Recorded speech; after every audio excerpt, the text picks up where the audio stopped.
Hello, hello, my scrumptious ravens. Welcome to I was going to say long awaited, but I'm like, ain't nobody waiting for this. The long promised video of my reflection of the Banff trip and a recap of the last, I would say, 2 weeks of my life from the 21st of September to the 4th of October. So yes, that is 2 full weeks. As soon as I got back from the trip, I just needed time away. I just needed time away from streaming, away from people, away from hanging out, away from going out, away from everything. I just needed a break from every vlogging.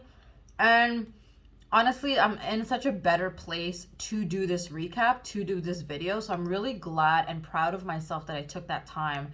I'm a huge, which is nothing to be proud of, it's nothing to be proud of to preach this culture of like workaholism. But, breaks are healthy, listening to your body is healthy. But I do enjoy just go because I'm constantly thinking like, I don't want to waste time. I don't want to do this. And I want to make sure that I use my time to the fullest and do as much as I can. And yes, I'm the same person who also uses 40 minutes to play like a game of League or Valorant. But you guys know what I mean. Like even when I'm doing Valorant or League, I don't think of it as a waste, especially when I'm doing ranked, because it's counting towards a goal of mine that I have. Oh my god.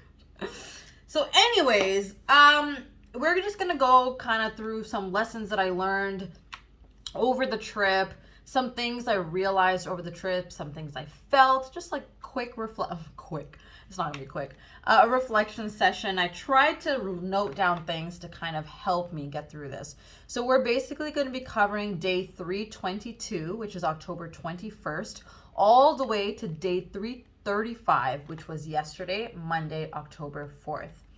So I'm going to start out with saying one of the most prevalent themes and feelings that I had on this trip to Banff with the Islamic Relief Crew in order to raise money for the country of Afghanistan is that it was such a good reminder of Deen and Dunya. Now, some of you guys who are familiar with my stream have probably heard these two Arabic words quite often. And to loosely translate both of those words is Deen, which is your faith, and Dunya, which is life. And as Muslims, we are encouraged to have a balance of Deen and Dunya.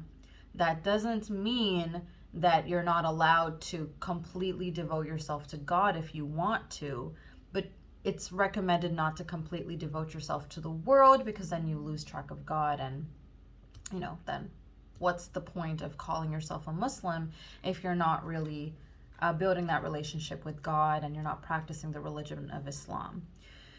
So I loved how we were able to have so much fun and enjoy good food, good weather, hiking trails, activity, all alongside prayers, all alongside reflection, all alongside intention, and really, doing some digging internally. And I loved that was such an emphasis on this trip. Even in the schedule and the itinerary, they had built in time to pray before dinner, in between the hike. And I loved that it didn't matter where we were, whether we were on top of a mountain, whether we were this place, that place, we made time for God. We made time to have a conversation with God. And I loved that. I thought that was so beautiful and moving. And honestly, one of my best memories on that trip is praying on a freaking mountain. And I loved that it didn't matter who was there, who was passing by, who was watching, what they thought of us, but we all kind of, had our Friday sermon on the mountain where we talked about intention and reflection and having pure and good intentions for ourselves and for people. And then we just continued the hike, and it was beautiful to take a break and reflect and really pray. And I just loved that. This trip also helped me reconnect with prayers. As some of you guys know who have been keeping up with the series, I was having a little difficulty incorporating prayers back into my life. And I would have one-off prayers here and there, and some days I'd be really good in having 2 or 3. Excuse me. But overall, it was definitely a struggle. And I've definitely noticed, not just by being there, like not just being there was I pretty regular in my prayers, but also thanks to God coming back, I've also been pretty regular in my prayers. And it feels so good to constantly make that time for God. And the way my mom would describe it is that when you love someone, don't you make time for them? Don't you rush to go see them at every opportunity that you can? And God is the same way, where, you know, he loves us so much, and we say that we love him too, yet we don't give him the time of day. We're like rushing our time with him, and we're dreading our time with him to pray and, you know, reconnect.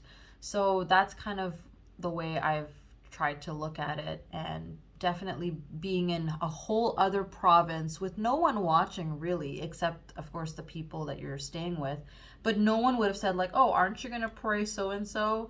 Everyone kind of minded their own business in terms of prayers, and I really appreciated that too, because prayers is a very private matter. You know, there's certain instances where you'll ask, especially if you're a parent, but usually best to kind of not, I think, interfere in someone's prayer. The max I did do was I would say like, oh, by the way, it's Dhuhr time, I'm going for Dhuhr. And some people will be like, oh, really? Okay, cool, I'll go after you. So that was cool. Another thing I loved about this trip, and something I reconnected with, is appreciation for nature, appreciation for the beauty and the creation of God. And this is something that really has enriched my life. I'm not even kidding you guys. Over the past 300 whatever days that I just said, I've told you guys that I've tried to focus more on gratitude. And part of gratitude is not only what's happening in your life, but also what you're able to experience, what you're able to see, what exists around you. And I feel like whenever I've taken time to really focus on the things around me, the beautiful trees, the air, the sun. Oh, the sun. Oh, I just got goosebumps thinking about the sun. The sun, the mountains. How incredible it is that when you're starting off the hike right in the beginning, it's chilly, but it's not like it's chilly, and you're kind of getting sweaty and hot while doing the hike. And then you get to the top and it's a whole different weather situation going on. It's suddenly snowing. These majestic, huge landscapes and like pieces of like rock. You're on it. Like I just, it's mind blowing to think that, you know, humans are capable of such incredible things. And I guess that takes me into the other point that I wanted to make, is that this trip also made me realize how much I'm capable of. First of all, I didn't do any training. And I remember when I was looking at videos for some of these hikes, they were suggesting that you at least do some kind of training, even if it's like cardio, even if it's some kind of like leg exercises or endurance training, that you do that, because these hikes are quite lengthy. And for those of you who have seen the previous videos and seen the footage, you can tell that it's not easy. It's really not easy. And I'm not just saying that because I've done the hike so I can like try to make myself feel better by saying I did a really hard hike. I found it difficult. So yes, I don't think it was easy, and I'm really proud of myself for pushing forward and doing it. The other thing is, there wouldn't have been anywhere to go if I did want to give up. So it was basically like I continued because I had no choice. And a part of me, of course, continued because I wanted to complete it and prove to myself that I could do it. So this whole idea of, you know, you still having gas left in the tank was first introduced to me, not first introduced, but like recently reintroduced to me by David Goggins when I finished Can't Hurt Me, and he was talking about the concept of always push yourself, make yourself uncomfortable, do things you don't want to do, because you always are able to do and capable of doing more than you think. And then when I went on this trip, 1000% yes. Just when you think you're gassed, you're done, you're ready to quit, that's it, you make it to the top. You make it to the top. And doing that in a way that you still listen to your body, I think is very important. I personally would not want to just keep pushing till I actually break and then be like, oh, that's my breaking point. Oh, I want to challenge myself and get uncomfortable, but just enough, because I don't want to end up putting myself in an unsafe situation, especially a situation like hiking. You don't mess with that. Literally, it's a drop and you're dead. So, and I'm for real. I don't mess with that kind of stuff. So the third hike, for those of you who were keeping up with my videos, you know that the third hike was an extremely steep mountain, and they were doing a summit hike, which means you literally go to the peak of the mountain. The peak. I'm not talking a cute little plane that they have leveled out so everyone can, no, it's the peak of the mountain. And it's a drop there and a drop there. And I think that when I, read about that and saw that and heard about that, I was like, that's my capacity. I have already done way more than I thought I was capable of doing and thought that I was going to do. And I did 2 of the 3 hikes, and I am proud of myself. But by the grace of God, I would love to one day do that third hike. And I think I have like a tactic of how to come down, which I saw on one of the videos of someone who did it. They literally sat down on their butt and they just like slowly went down. I'm definitely not, inshallah, going to do this by myself. I'm going to do it with someone who also wants to do this, and someone who is stronger than me, who can kind of, and is not afraid of heights, who can help me maybe go up and go down. But I'm definitely interested in doing it again. I just think that it was quite intense for me to do it one after another, because I did the 6 Glacier Plains hike the first day, then we did Sulphur Mountain, and then we were going to do Hauling, but I couldn't do it. Another thing is that, what did I want to say? So those were the main things that I found, and I also loved that it was just such a magical experience being around the mountains, because every little thing that I wanted and was hoping for and wishing for, it's like my wishes were granted. So the mountains are magical, people. Trust me. And another thing I really liked is that, sorry guys, I'm like trying to record this on my lunch. Another thing I really liked is that because I was traveling with Muslims,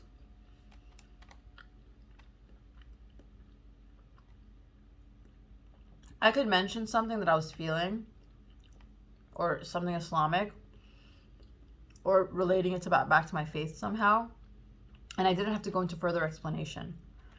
And there was a lot of times when, of course, we're in a country where it is a melting pot.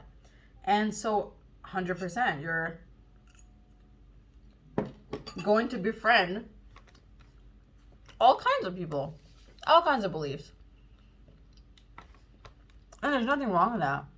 It's actually very healthy, and it's very that's how it should be. But to connect with someone on faith is such a beautiful thing. And not having to explain further.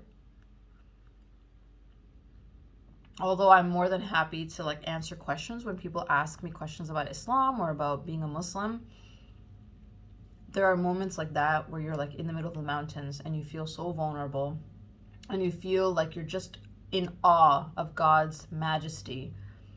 And you talk like this, and especially because these days people are moving so far away from faith, they're going to look at you like, oh my gosh, she's an extremist, or wow, there she goes again talking about God. And I've definitely had people around me react like that. I've definitely had people not want to listen to it. And that's why actually for a very long time, I was never ashamed of being a Muslim, but I just didn't want to talk about my faith, even though it's such an integral part of me, because I was just afraid that I would make people feel like I was an extremist and they would get turned away based on that. But I think it's only been this year where I thought to myself, you know what? That just means you don't know me. That truly means you don't know me. And then do I want to be around you to begin with? Probably not. Actually, not probably. I don't want to be around you. If you're not even giving me the chance to speak and get to know me, and you're just going to be like, oh, she's Muslim, I don't want to talk to her. Oh, she's talking about God, I don't want to be around her. Then we're not meant to be friends. And that helped me become more comfortable with, talking about my faith, talking about what's important to me, because this is important to me. And if anyone has a problem with that, then I would highly advise that they exit out of my channel, exit out of all my social media, Discord, Twitch, all that, because this is a big part of my life and it's not going to change. So traveling around with Muslims and being able to pray and share that beautiful experience with them, it was definitely a very beautiful experience, an eye-opening experience that I've never kind of experienced in my life before. And I would definitely love to do it again. And I liked that everyone saw the importance of trying to incorporate prayers in every step of the way, and intention and reflection. Very beautiful. I also love that they dedicated a specific part of the night. I think it was the third night, where they actually sat and had a reflection about, lessons learned during their trip, how they felt, what they were feeling, and it's so beautiful. You guys know I love that deep stuff. So it just made me very happy. Unfortunately, I had to skip out on that, but I hope that they recorded it. That kind of recaps how I felt during the trip. Now let's talk about pointers for hiking. I mentioned a couple already, but definitely pack snacks. I mentioned some in a couple videos before. Bring snacks. Definitely bring snacks that are filling, but not gonna cause a crash. I brought some protein bars, and that's the main thing that I was eating, and some Gatorade that was provided complimentary from Islamic Relief Crew. And also, I think that's actually all I consumed during the hike. Don't compare yourself to others. Do not do this. Oh my God, there are some people that you'll go on the hike and you'll see them running up, down, here, there, doing some side routes. Do not compare yourself to other people, and do not follow them if you do not feel comfortable with what you're doing, because this shit is dangerous. I cannot stress to you how high we are. It's a mountain. Do you really want to try to show off at a time like that, or try to really put yourself in an unsafe situation? So don't rush yourself. Take frequent breaks. Take your time. I would also recommend that if you're doing this hike, do not do it alone, first of all, especially if you're inexperienced like me. Do it with someone that you trust, and do it with someone who has your best intention at heart and is not going to get upset with the amount of breaks that you take. Or if you are that person who is more fit or whatever, try not to get upset with someone else who's trying to take a lot of breaks, because you have to remember that this is quite a challenging trek.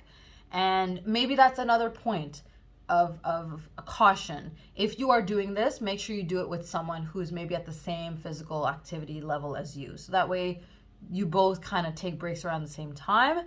If you don't, you're definitely going to be held back, or opposite way, you're going to be possibly rushed by the other person that you're taking breaks with, who might be more, able to do these hikes. So that's the other thing. The other thing that I would say is that take your camera and all of that, but when you're taking photos, be very, very careful when you're putting your back towards the edge of the, oh my God, I just realized there were panties this whole time. Oh my goodness gracious. Whoops. What was I saying? Be very careful when you're putting your back. There have been actual legit people who have like fallen off cliffs and stuff because they get so immersed in the video that they're taking or the picture that they're taking that they step back or they step forward too much. You will hurt yourself, and possibly in a fatal way.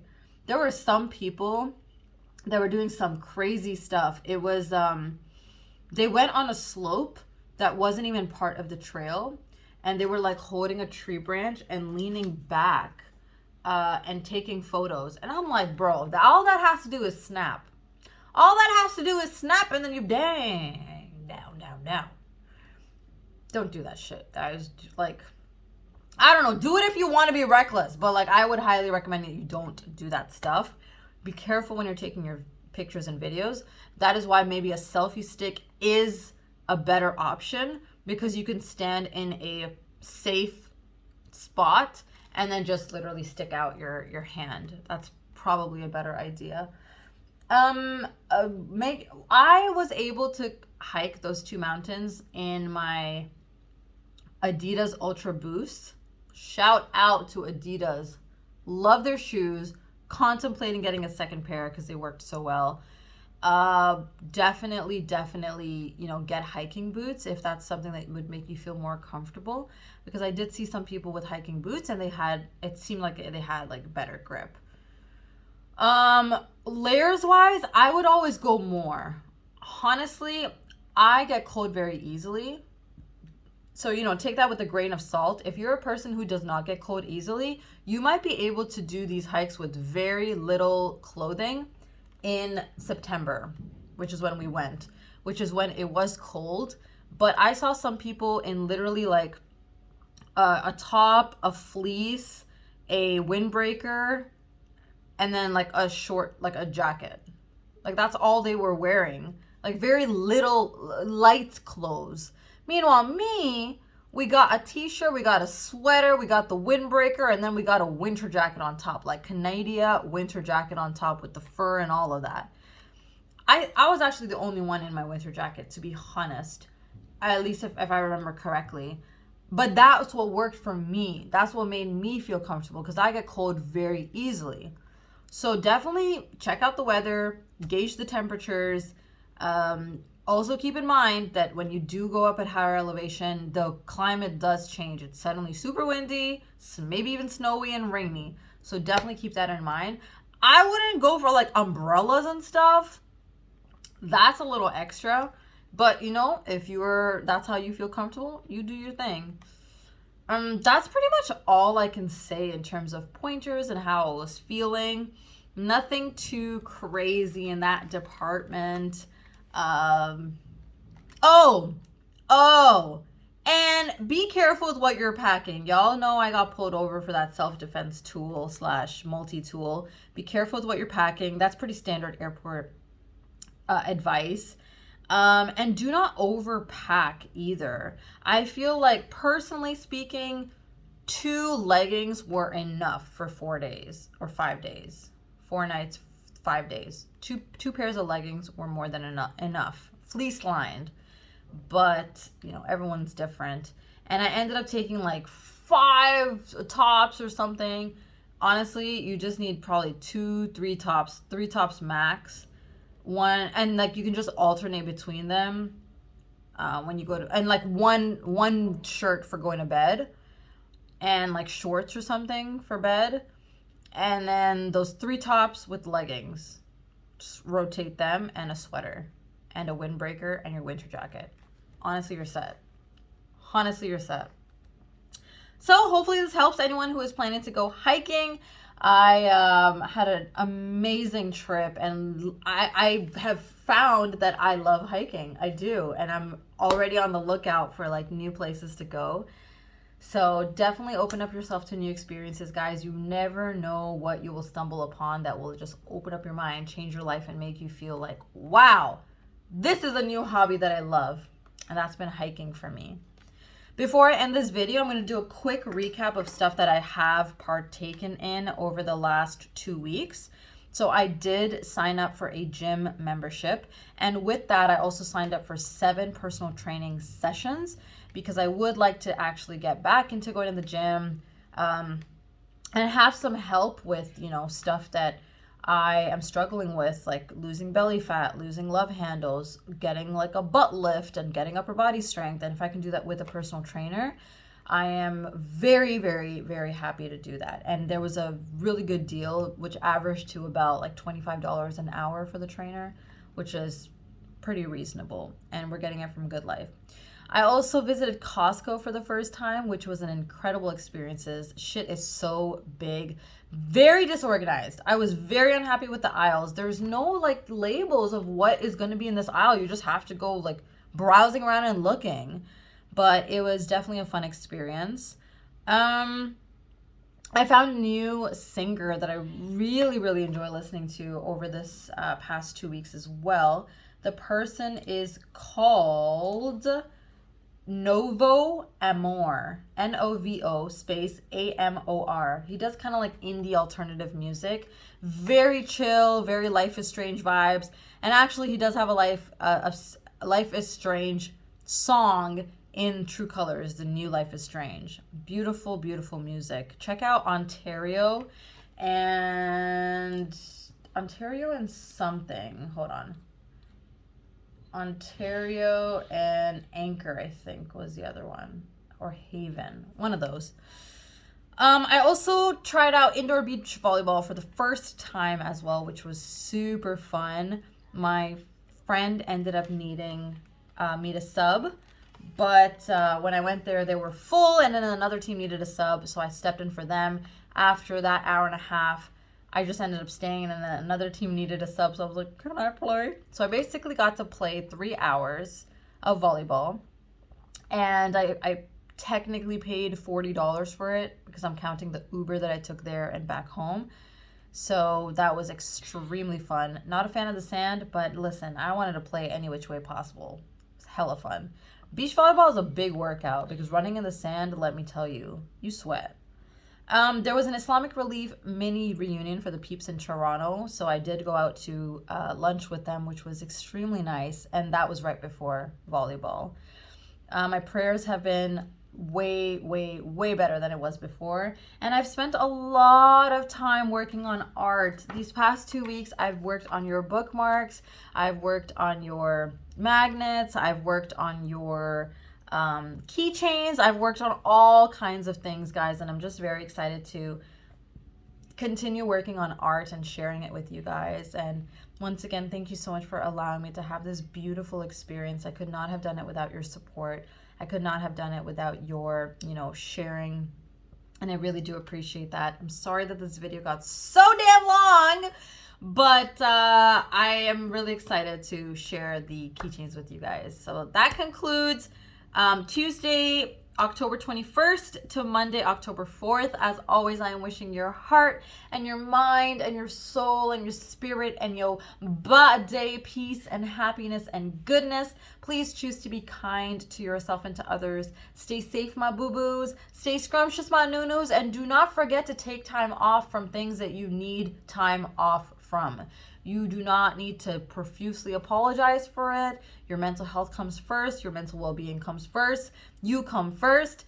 And the people who truly matter will truly understand. So please keep that in mind and let us, practice what we preach. And that's what I tried to do. I always tell you guys, be kind to yourself. And this was my way of being kind to myself by taking time away. And I'm really glad that I did that. I feel so much more energized to continue this work now. So take care of yourselves, and I will inshallah see you guys in the next video if I'm healthy and able. Take care, and Raven out. Bye, guys.